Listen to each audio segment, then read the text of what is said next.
নমস্কার বন্ধুরা, পারমিতাস রান্নাঘরে আপনাদের সকলকে স্বাগত জানাই। আজকে আমি খুবই মুখরোচক এবং টেস্টি বেগুন বাহারের রেসিপি আপনাদের সঙ্গে শেয়ার করব। অনেকেই আছেন যারা বেগুন খেতে অপছন্দ করেন, তারা একবার এইভাবে বেগুন রান্না করে দেখুন, হলফ করে বলতে পারি আঙুল চেটে পুটে খাবেন। তাহলে চলুন দেখে নেওয়া যাক আমার আজকের রেসিপি। সবার প্রথমে আমি একটি মিডিয়াম সাইজের বেগুনকে লম্বাভাবে 6 টুকরো করে কেটে নিয়েছি। এবার বেগুনের টুকরোগুলিতে পরিমাণ মতো নুন এবং সামান্য হলুদ গুঁড়ো মাখিয়ে নেব। প্রত্যেক দিনের মতন আমার রেসিপি যদি আপনাদের ভালো লাগে তাহলে প্লিজ লাইক এবং প্রচুর শেয়ার করবেন, আর চ্যানেলটি সাবস্ক্রাইব করার জন্য অনুরোধ রইল। বেগুনের টুকরোগুলিতে নুন হলুদ ভালোভাবে মাখানো হয়ে গেছে। এবার চলে যাব পরের স্টেপে। এখন একটি কড়াইতে পরিমাণ মতন সরষের তেল নিয়ে নিলাম। তেল মোটামুটি গরম হয়ে গেলে এর মধ্যে বেগুনের টুকরোগুলিকে ভেজে নেব। প্রথমে আমি 4 পিস বেগুন ভেজে নিচ্ছি। এখন গ্যাসের ফ্লেম হাই টু মিডিয়ামে রেখে বেগুনের টুকরোগুলিকে ঘুরিয়ে ঘুরিয়ে আমাদের ভেজে নিতে হবে। বেগুন খুব নরম হয় এবং অনেক সময় ভাজতে গেলে মাঝখানের মাংসল অংশটা বেরিয়ে যায়, তাই ভাজার সময় খুব সাবধানে বেগুনগুলিকে নাড়াচাড়া করতে হবে। বেগুনগুলি মোটামুটি লাল করে ভাজা হয়ে গেছে, এবার তেল থেকে তুলে নিলাম। একইভাবে বাকি টুকরোগুলোকে ভেজে নিয়ে ফিরে আসছি। এরপর বেগুন ভাজার তেলের মধ্যেই ফোড়নের জন্য দিয়ে দিলাম কিছুটা গোটা গরম মশলা।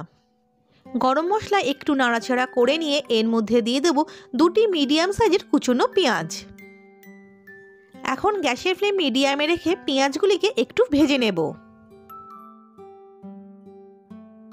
কিছুক্ষণ পেঁয়াজগুলিকে ভেজে নেওয়ার পর পেঁয়াজের কাঁচা গন্ধ অনেকটাই চলে গেছে। এই সময় এর মধ্যে দিয়ে দিলাম 2 টেবিল স্পুন আদা রসুনের পেস্ট। এখন পেঁয়াজের সঙ্গে আদা রসুনকেও একটু নাড়াচাড়া করে নেব।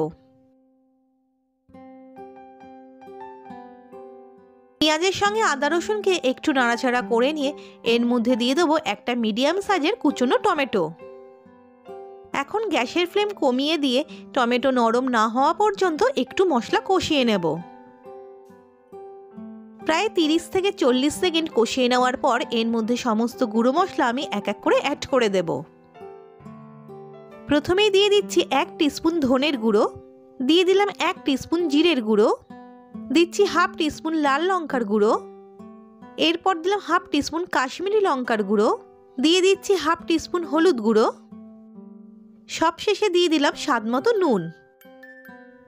এখন সব কিছু ভালোভাবে মিশিয়ে নিয়ে কিছুক্ষণের জন্য মশলা কষিয়ে নেব। মশলা কষানোর সময় যাতে পুড়ে না যায় তার জন্য সামান্য জল আমি দিয়ে দিলাম। এখন একটু নাড়াচাড়া করে নিয়ে 2 মিনিটের জন্য চাপা দিয়ে দেব।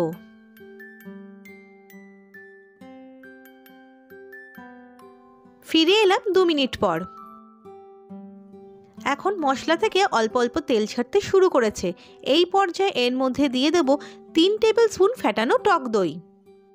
টক দইয়ের স্বাদটাকে ব্যালেন্স করার জন্য দিয়ে দিলাম 1 টিস্পুন চিনি, দিয়ে দিলাম 3টে চেরা কাঁচা লঙ্কা। আবারও সব কিছু ভালোভাবে মিশিয়ে নিয়ে কিছুক্ষণের জন্য রান্না করে নেব। প্রায় 1 থেকে 1.5 মিনিট রান্না করার পর মশলা থেকে তেল ছাড়তে শুরু করেছে। এই পর্যায়ে এর মধ্যে দিয়ে দেব পরিমাণ মতন গরম জল। আমি এখানে হাফ কাপের মতন জল ব্যবহার করেছি। এখন জলের সঙ্গে সব কিছু ভালোভাবে মিশিয়ে নিয়ে কিছুক্ষণের জন্য চাপা দিয়ে দেব।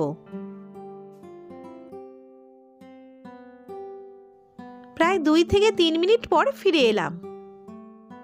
প্রায় 2 থেকে 3 মিনিট গ্রেভি ফুটিয়ে নেওয়ার পর এর মধ্যে ভেজে রাখা বেগুনগুলিকে দিয়ে দেব।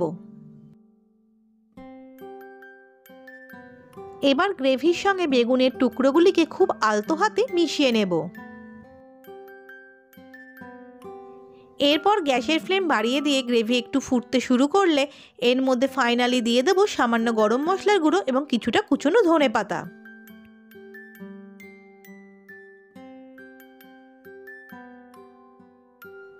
গরম ভাতের সঙ্গে পরিবেশন করার জন্য তৈরি হয়ে গেল আমার আজকের রেসিপি বেগুন বাহার।